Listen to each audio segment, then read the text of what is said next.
Hey Gemini, welcome to your weekly forecast for weekly for June 3rd through the 9th. We've got a new moon in the sign of Gemini tonight, June 3rd, as I'm posting this.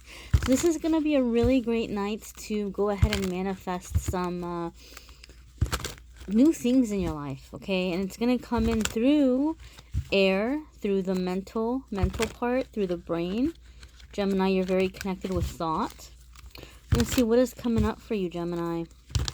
Sun, moon, and rising Geminis for the week ahead. This is going to be focusing on money, spirituality, career, family life. Here's your Monday, Tuesday, Wednesday, Thursday, Friday, Saturday, and Sunday. And the love videos, if you want to watch the love videos, there's a link in the description for those, my dears. Okay, so we have... Oh, and I'm going to pull a prayer for you or a blessing from this deck. So this is going to be your prayer card or your blessing card. So there will be a prayer for you guys this week as well. All right, Gemini. This is real deal energy here, my darlings. This is real deal energy here. You've got the Death card. Some of you may be dealing with a Scorpio, because this is the card of Scorpio. Not because Scorpio is evil, okay?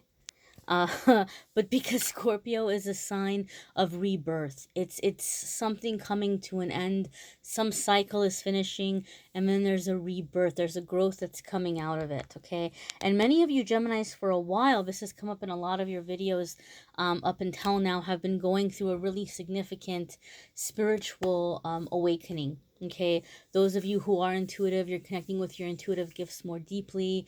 Lots of chakras are opening up. A lot of things are happening, and you're putting an end to a lot of old patterns or a lot of old behaviors that no longer work for you.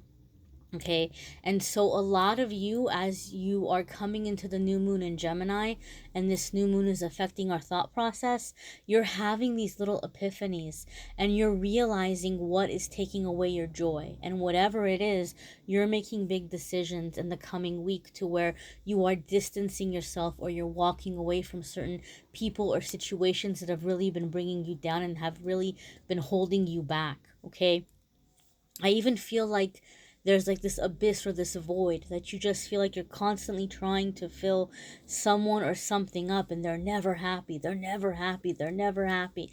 And it's taking so much of your energy that you're just like, I can't do it anymore. Not working for me. Not able to focus on the rest of my life because I'm always dealing with this person's void that I'm constantly trying to cure or help, and it's not going to happen. I'm not going to be able to cure it. I'm not going to be able to help it. It's not anything that I have any control over.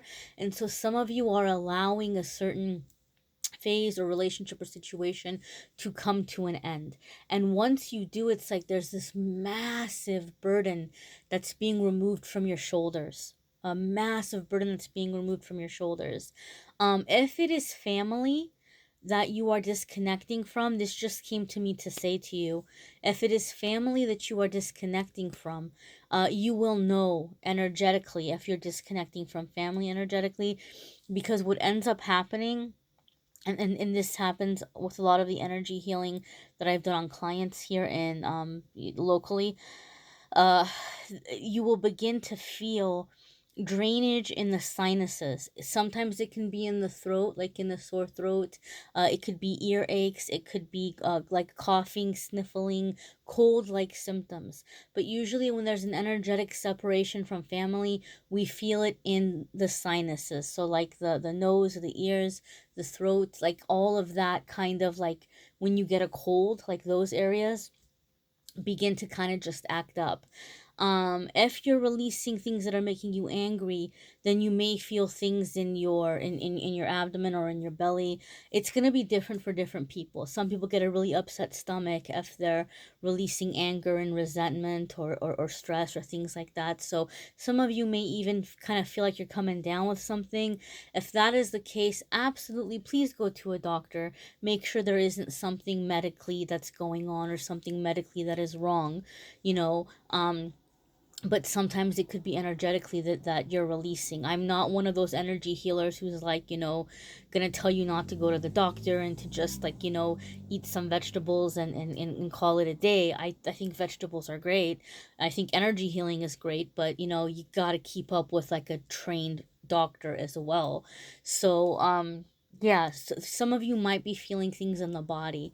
So I would say, go to a doctor just to be safe, that it isn't something more serious happening if you are experiencing some kind of symptoms that are persisting. But for a lot of you, it's a result of something that you're just parting with. You're finally ready to let it go. And so you might even physically be feeling the release physically in your body.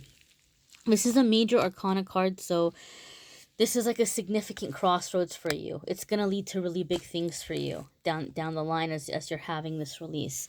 Your Wednesday, Thursday, my dears, look, new opportunities, new beginnings. This is Page of Cups, and this is very significant for me, I'm sure a lot of you watch a whole lot of tarot readings on YouTube. I know I used to before I really got into I thought it was interesting, even though I was a reader before I began the channel. Now I'm constantly like eat, breathing, sleeping tarot. I don't have time to watch tarot videos anymore. But a lot of readers, you would see this, and it's just kind of like, they'll say, okay, you're going to have a younger water sign person come in, or there's going to be a bit of a fling and a little bit of a romance. And that can be true for some of you, or you could be dealing with a younger water sign or a playful water sign midweek who's so Pisces, Cancer, or Scorpio, who's giving you a bit of a boost through this change or through this transformation that you're going through. But for the majority of you, most importantly, because like I said, I am focusing on love in a different reading, so my intention in this reading is not necessarily romance. But for me as a reader, there's certain cards for certain readers that have a special meaning, and Page of Cups is one of those cards for me.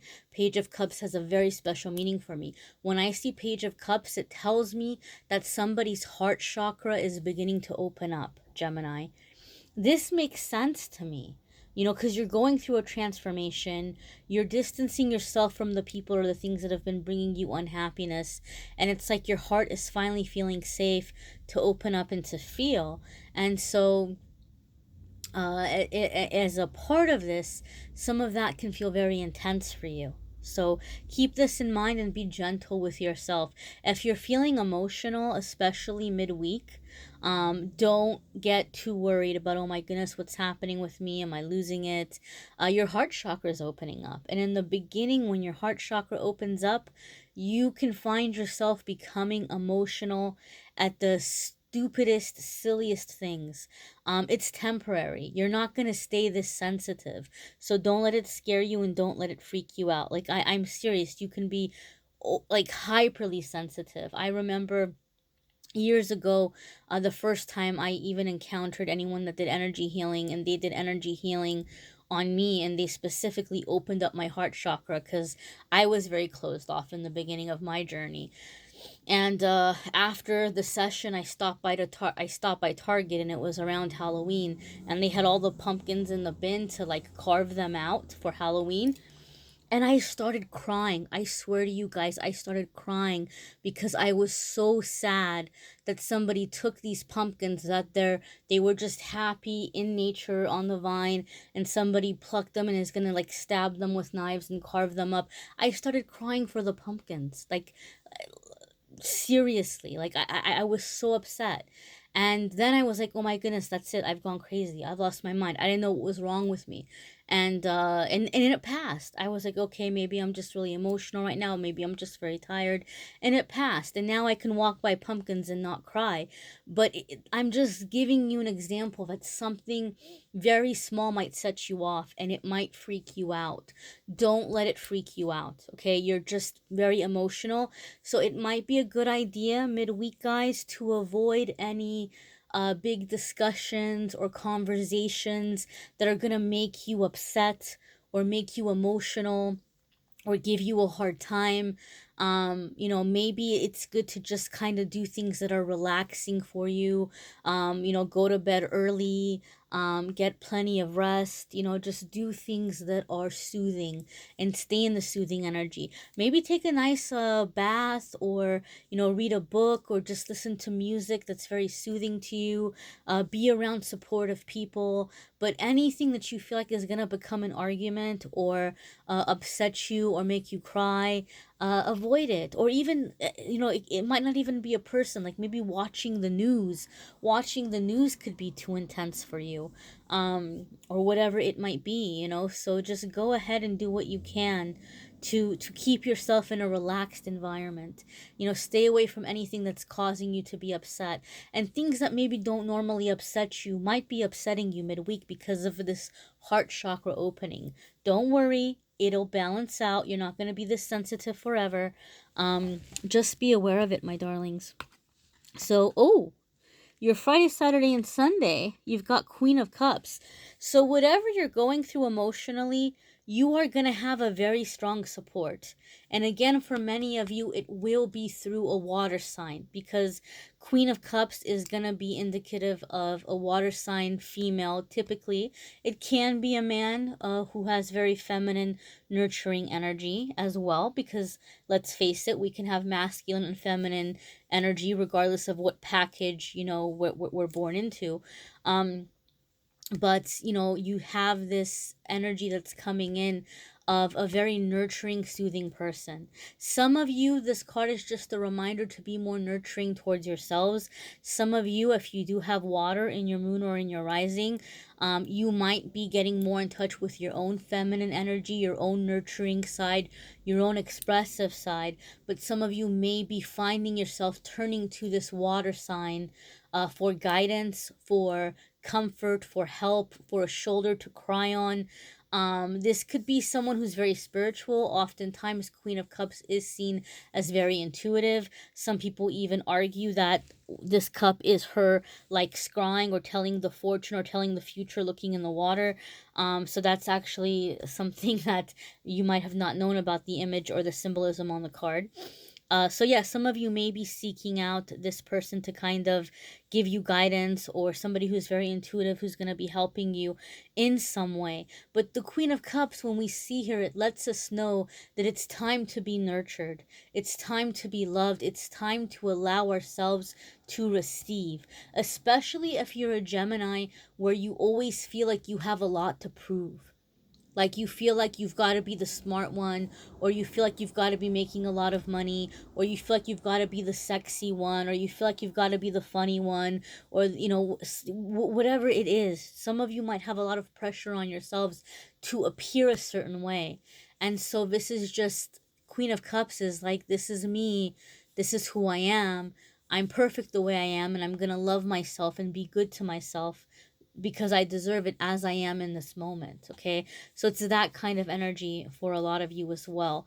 Your blessing card, or your prayer card, is, ooh, I love this one. This is a blessing on the senses that gift the world to you. Okay, so this is about perception, and this is also going to be about how you are perceiving or seeing yourself. There's a very beautiful prayer in the book that comes with this card, so I'm going to go ahead and I'm going to turn to it, and I'm going to read it to you guys. You can save this video, you can come back to it and fast forward to the prayer part and listen to it every night before you go to bed, or in the morning when you wake up, if you want, you know, if you find it helpful, and help that set your intention for the week. You could even write out your own prayer, you know, listen to it and use this as inspiration. So, Gemini, I'm just going to say real quick before I end the prayer, so that we end on the prayer. Be sure to watch your moon sign and rising sign video for extra information. If you want to check out the love videos, the link is in the description. And as always, my darlings, you know, if you would like to book a private reading, you can click on the Calendly link. But here is your prayer for the week, Gemini. A blessing on the senses that gift the world to you. A blessing to assist you in making the most of all your senses and in appreciating them, and thus enhancing their beauty within your life. May you be blessed with a keen, sensual appreciation of the natural world and all that is and all that is gifted to you through the senses you have so very blessed to receive. May your two eyes see far, and take in the beauty of the world. May they open upon days of joy, and close on deeds well done. May the color and the shapes of the world be visions of delight to you, and may you find beauty in the pavement and in the tar, in the stone forests of the cities. May you be given mountains to gaze upon, seas of blue and azure to be reflected within your eyes, green fields and wildflowers to delight you with all the beauty that there is. May you find this beauty within your own form, and gaze upon yourself with satisfaction and knowledge that the universe has created a unique moment of wonder within you. May your lips taste wild honey, your tongue find pleasure in the food on your table, and may the meals of your life be sensual delights, enriching the marvel that is your body, fueling you to greater good health. May the texture and delights and sensations of taste be taken slowly, without greed or hurry, and when you are satisfied, let you give thanks to the natural world for its offerings to you, the earth's child. May your skin sense the world about you and within you, touching those with comfort, nurturing, soothing, and the healing of human touch will be yours. Let all those who you touch return the gift, and may the exquisite sensitivity of the body transport you, yet never devour you. May your ears be blessed with the sounds of all the wild world, the whisper of trees speaking with each other, the bird song at each change of season, and the sound of speech that is beautiful, truthful, and pleasing, the rich silence of nature that allows you to know yourself so deeply. Blessed be Gemini.